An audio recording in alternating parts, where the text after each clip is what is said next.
Good afternoon, good afternoon, good afternoon, and welcome to a special Thursday edition of the Dog Call Preview Show. I'm live. Salute to everyone. I want to salute the chat here real quick. Make sure I got everybody. Shabazz, Ali, salute. 225 girls, salute. Prime Times, B, salute. Alpha is picking Notre Dame. Hey. We'll see. Salute everybody. Salute in the chat. Salute. Well, today is the day. Today is the day. This game was supposed to be played yesterday due to the tragic events. Knucklehead, domestic terrorists committed some serious acts of violence. So the game was moved to today at 4 p.m. this afternoon. I'm not going to be on here long. Uh, just want to come on here and talk about some things that the Georgia Bulldogs are going to have to do in order to pull out this game today. A lot of people are picking against the Dogs. For the last week and a half, Georgia was like a 1.5 point favorite. At one point, they was a 2.5 point favorite. Where today, all of a sudden, Vegas has Georgia a 1.5 point underdog. And I think a lot of that has to do with the fact that uh, Gunnar Stockton is an unknown. Is unknown. We know about Riley Leonard. We know about Notre Dame. It's recency bias, in my opinion. So we're going to talk more about that. Everyone, it's playoff day. Get ready. Get your popcorn ready. This is the Dog Call.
Good afternoon. Good afternoon. Salute everyone. Salute. Welcome to the Dog Call, a special Thursday edition of the Dog Call.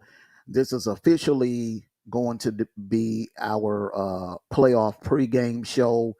As we all know, the game was moved to today.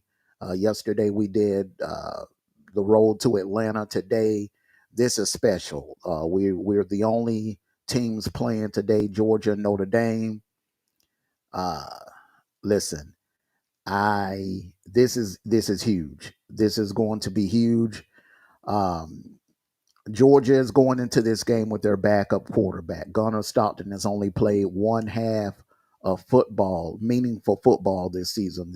And there were times that he came in the Tennessee Martin game. He came in the UMass game, and he played an entire half of the Orange Bowl last year on New Year's Eve. If a lot of you remember, he looked damn good in the game. And a lot of people are picking Notre Dame. I see you, Alpha. A lot of people are picking Notre Dame, hoping that Gunner goes out there and lay an egg, for one. And number two, because they don't know anything about Gunner. They haven't done their research on Gunner. They don't know anything about Gunner's history, is his football pedigree. But this kid has an amazing football pedigree. And in my opinion, if God forbid, if Georgia loses this game, it will not be because of Gunner Stockton. Notre Dame will actually have to beat Georgia in other ways. It won't be a situation where Gunner costs Georgia the game. When I tell you this kid is ready, this kid has been preparing for this moment. He's been preparing for this moment. He's ill.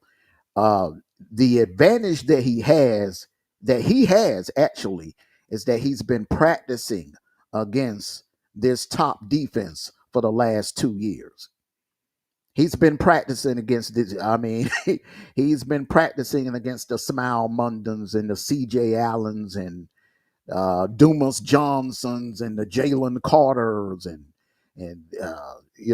those dudes. He was practicing against those dudes. He felt hits from those dudes. So anything that Notre Dame is bringing today will be elementary, secondary to what Gunner Stockton goes up against every week in practice. Let's not forget about the infamous Bloody Tuesday.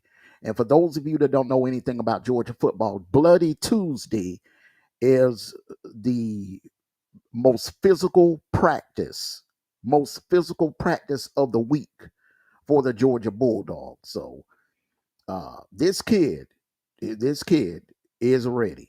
He's ready for the moment. Now let's talk about some other things that may be a little concerning. The punting game. Drew Miller is already been announced that Drew Miller will be the punter for Georgia. Now here's the thing: I haven't really had a chance to take a look at how he punts, but he was the number one punter coming out of high school. He has amazing hang time, which means, and the thing about it, when you're a punter, uh, it's one or two things that makes you a great punter. If you can punt the ball, even if it's a low punt, and you can drop it inside of the 10-yard line, somewhere around between the 10 and the 15, or maybe the 5-yard line, that makes you a good punter. Second thing that makes you a good punter, if you have excellent hang time. If you have excellent hang time with your punting. I remember back in the days with the Dallas Cowboys, Danny White, he was the quarterback, and he was also the punter for the Dallas Cowboys, and he was a damn good punter. He had a strong leg, and he could hang the ball high in the air, and that would give the punt coverage team enough time to get down there and cover the punt. So it's going to be special teams is going to play a huge part in this game, a huge part in this game. Tackling. Georgia has to tackle. Malachi Starks, you got to do your job. Guys have to do their jobs. They have to tackle. They have to tackle in space. Jeremiah Love, you have to wrap this guy up. He's strong. He's big. If you do not wrap him up, he's gone. He will gash you for a good 80, 90-yard touchdown run, just like he did on Indiana. Riley Leonard, you definitely have to wrap up with this kid. He's a bigger version of Haynes King. Now, in my opinion, watching Riley Leonard against Indiana and watching Haynes King this season, yes, 225 girl, that one arm tackling and grabbing and trying to grab the football, that's not going to work. They're going to have to wrap up old school style tackling. They're going to have to hit like Sean Jones and Bakari Rambo and Thomas Davis them used to do. Davin Bellamy, Roquan Smith style tackling. Eric Stokes, Lewis Singh, those guys could tackle. And that's what Malachi Starks is going to have to do today. KJ Bolden is a great tackler. I don't have any doubts that he will be on point when it comes to tackling. Dirty Dan, salute to you. Salute, salute, salute. OPP, CP3, salute to you. Salute once again. Congratulations. First of all, let me give my congratulations to the Ohio State Buckeye fan base, the Texas Longhorn fan base, and the Penn State Longhorn fan base. All three have advanced to the semifinals. The Ohio State will be playing Texas in the Cotton Bowl in Arlington. I think it will be next Friday on the 10th. And I think the start time for that will be 8 p.m. 8 p.m. on ESPN. Penn State will play the winner of this game next Thursday in Miami in the Orange Bowl. Now back to the keys to victory for Georgia. Georgia, they're going to have to tackle as long as they tackle in space and keep everything in front of them. Keep everything in front of them. And if I was Kirby, I wouldn't be afraid to dial up some pressure on Riley Leonard. I would not be afraid to blitz Riley Leonard. Get off the field on third down. It is very important. Very important. The team that wins the third down battle, and if you've been watching the quarterfinals, every quarterfinal game, the team that won third down won the game. Penn State won the third down battle. They won the game. Texas won the third down battle in the fourth quarter. Late in the fourth quarter of that game yesterday, they won the game.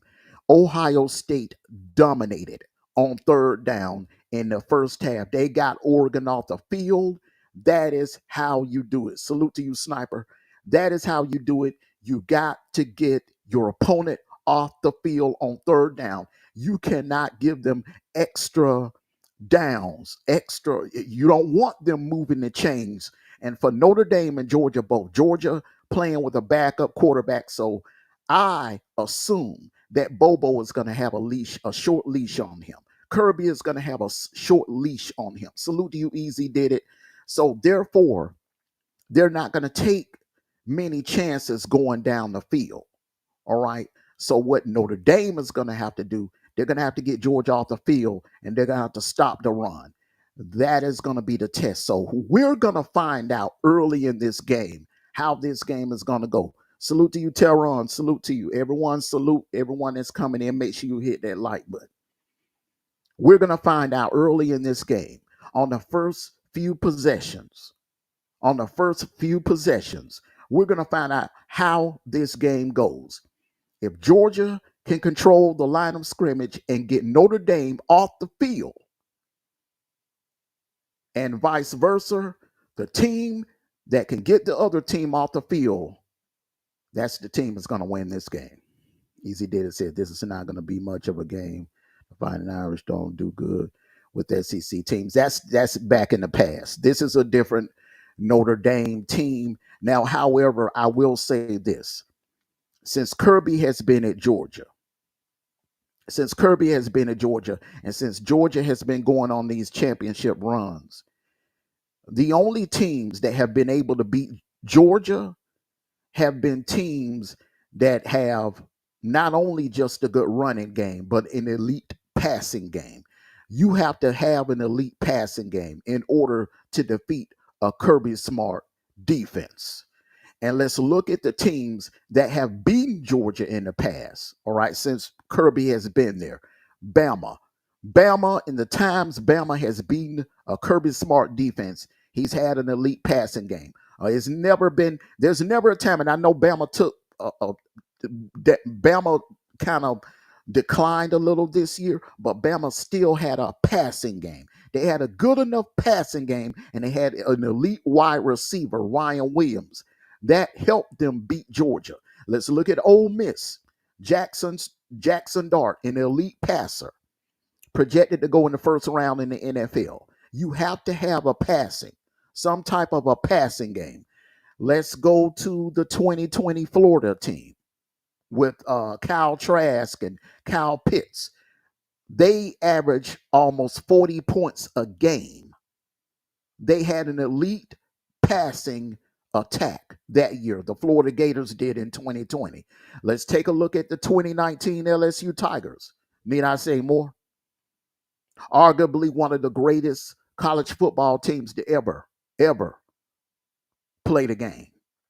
But what they were known for, an elite passing game. Joe Burrow, Jamar Chase, Justin Jefferson, Randy Moss' son was at tight end. An elite passing game. Elite. Go to Tua, the Tua years at Bama, elite passing game. Jerry Jeudy, Henry Ruggs, Jalen Waddle, Devontae Smith, elite passing games.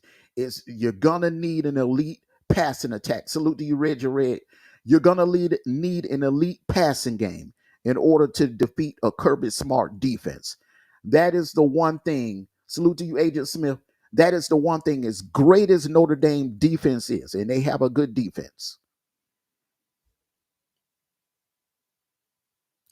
that offense has not seen a defense like what they're going to see today. Notre Dame, let me say it again. Notre Dame, and if any Notre Dame fans are listening, you're going to watch the playback. You haven't seen anything nowhere near close to what you're about to see in that Superdome here in about a few 25 to 30 minutes. You have not seen speed on defense and a physical style type of defense like what you're going to see today. Indiana has a pretty good defense, but they're not fast. They don't have the speed or the size or the physicality that the Georgia Bulldogs has on defense. Navy did not have that. Army did not have that. The only team that comes close is Texas A&M. And another thing about a lot of these people that are picking Notre Dame, they want to sweep, and they use the Georgia Tech game. They love to reference the Georgia Tech game. But let me bring you up to speed on the Georgia Tech game. We had a lot of players out that night. Not using that as an excuse. We had a lot of players out for that game. They were sitting out that game. All right. Number two, that game was meaningless. Really, I mean, going into that game, we never take that game serious. And I know there was a lot on the line. Had we lost that game, we would have been in big trouble. But that game is kind of meaningless to Georgia fans and to Georgia players. They weren't hungry that night. Okay. And that showed because the way we played against Georgia Tech was like night and day when we lined up against Texas in the SEC championship game. You see, that was the real Georgia Bulldog. That was real Georgia Bulldog football, minus our starting quarterback. So all of these naysayers, they like to, well, Notre Dame, Riley Leonard can do what Justin Haynes can do what Haynes King did. Haynes King. Yeah. But Riley Leonard is not going to pay. Now, let's take a look at it. Let's just say hindsight. If he had that type of game, it still was not good enough. Haynes King passed for almost 300 yards that night. He rushed for almost 100 yards that night. All of that, it still wasn't enough. It still was not enough. I honestly don't see Riley Leonard putting up no 300 yards passing on that Dawg's defense. I don't see that happening. You see, that was Indiana. This is Georgia. And let's talk about that Indiana game. Take away that 90-yard touchdown run. And Notre Dame is only having what 46-yard rushing night. Indiana pretty much held Notre Dame in check on the ground, minus that 90-yard touchdown run. That is, and they couldn't really put Indiana away. They had a hard time right in the bets or go run. And that and Alpha, they're Georgia Tech 2.0. They're Georgia Tech 2.0. Clemson tried that. Georgia Tech tried that. Texas tried that, lining up trying to run on us. Tennessee also tried that. And Tennessee has the best. There's not a running back on Notre Dame squad that's better than Dylan Sampson. Dylan Sampson is one of the best running backs in the nation. And we shut him down. A healthy Dylan Sampson. He was healthy. Wasn't nothing wrong with him. Like in the playoff game against Ohio State. When we played Tennessee and when we saw Tennessee, Dylan Sampson was 100% healthy and he played the entire 60 minutes. So it's nothing that we haven't already seen, Alpha. What Notre Dame is bringing, we've already seen several times this year. What we're bringing, Notre Dame has not seen. Notre Dame has not seen. Salute to you, Monique Hill. Notre Dame has not seen anything like what they're going to see in that Superdome today.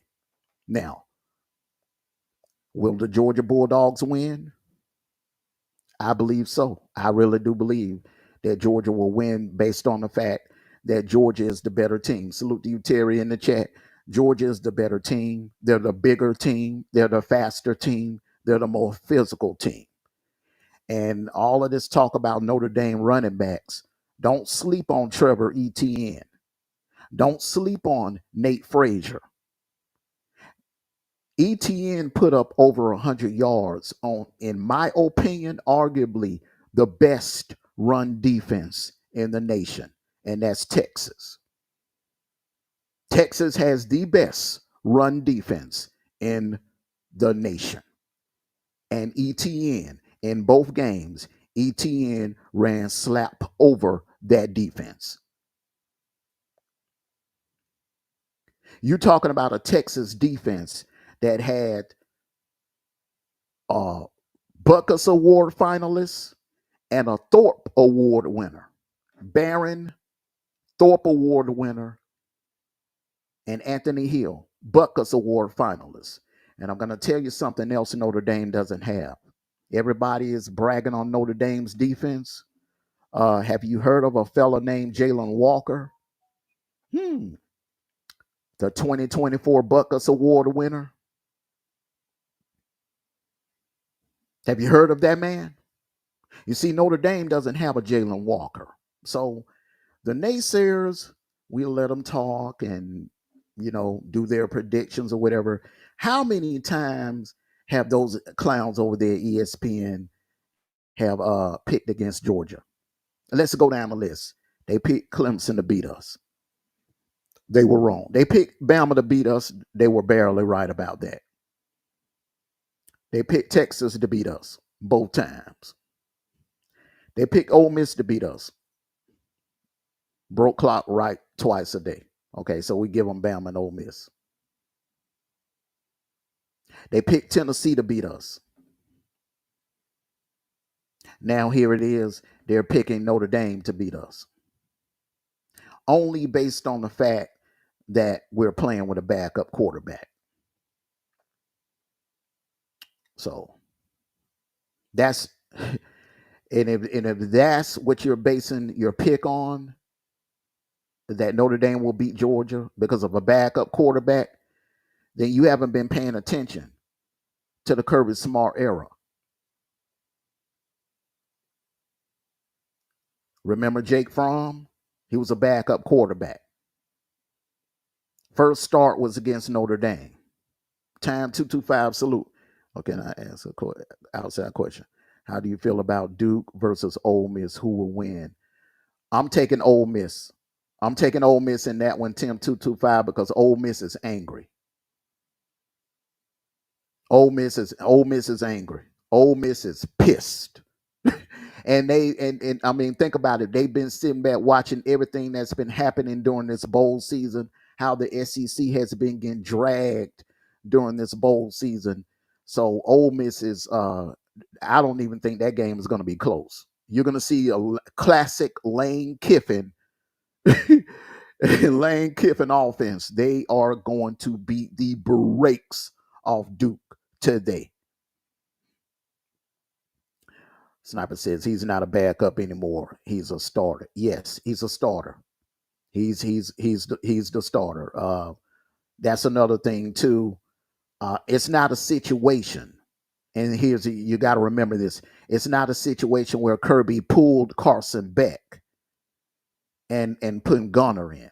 That it's not a situation like that. What I think what's going to happen in Dallas in the first half, when Sarkisian is going to have to pull Ewers and bring in Arch Manning to take on that Ohio State defense, this is not the same thing. Carson Beck suffered a season-ending injury, so Gunner can play his game and not have to look over his shoulder and worry about, Kirby pulling him and putting Carson Beck back in. That's the thing that's off the table, and Gunner's not going to have to worry about it. He knows, he has the mindset going into this game. This is his team. 225 Girl says, unlike South Carolina and Bama, Ole Miss will show. Ole Miss is going to roll. They're going to roll tonight. They're going to roll all over Duke. That game won't be close. Terry and Chad said, I think it comes down to Kirby and Tavares being on the same page. Exactly. And another thing I feel very, very confident about is Will Muschamp. And if you remember, in the two losses that we suffered this year to Bama and Ole Miss, Will Muschamp was not. He was traveling with his son. Will Muschamp was not at either game. But when the season was over with and Will Muschamp was available to come back with the team, Georgia hasn't missed a beat. He's been back with us since Georgia Tech, full time. And we haven't missed a beat. That defense is going to show up today. Notre Dame is going to have to, they're going to have to work their ass off to beat us. Because this Georgia team is well rested. They're the healthiest that they've been since maybe week one. And they're hungry and they feel very disrespected.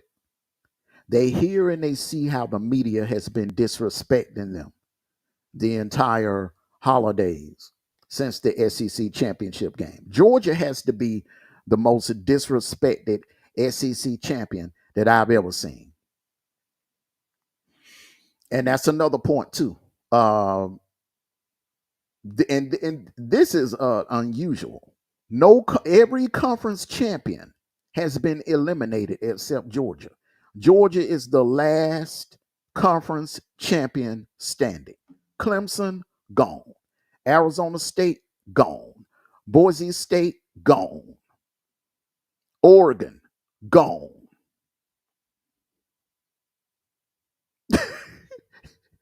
This has been a wild, wacky year of college football. So Georgia is the last conference champion standing. Every team that had a first round bye has been eliminated except Georgia. So Georgia is the last of the dying breed. They're the last man standing as far as conference champions, and I think we're going to remain standing after the day. Toronto Black says the only thing is if Georgia have a Kentucky game, that's how y'all. It ain't gonna be no Kentucky game. You got to remember, Toronto Black, that happened during the season. If we'd have gotten Kentucky coming off a 4-week rest, we would have beaten Kentucky by 3 or 4 touchdowns. Kentucky got us at the right time. We were hit with injuries. It was just it was just one of those nights, one of those trap games, and everybody has one of those. It happened to Texas with Arkansas. So remember, Texas and Arkansas, they struggle with Vanderbilt. You have those games somewhere in between. Even Ohio State had one of those games with Nebraska. It took a goal line stand. Every elite team is going to have one of those, even in the NFL.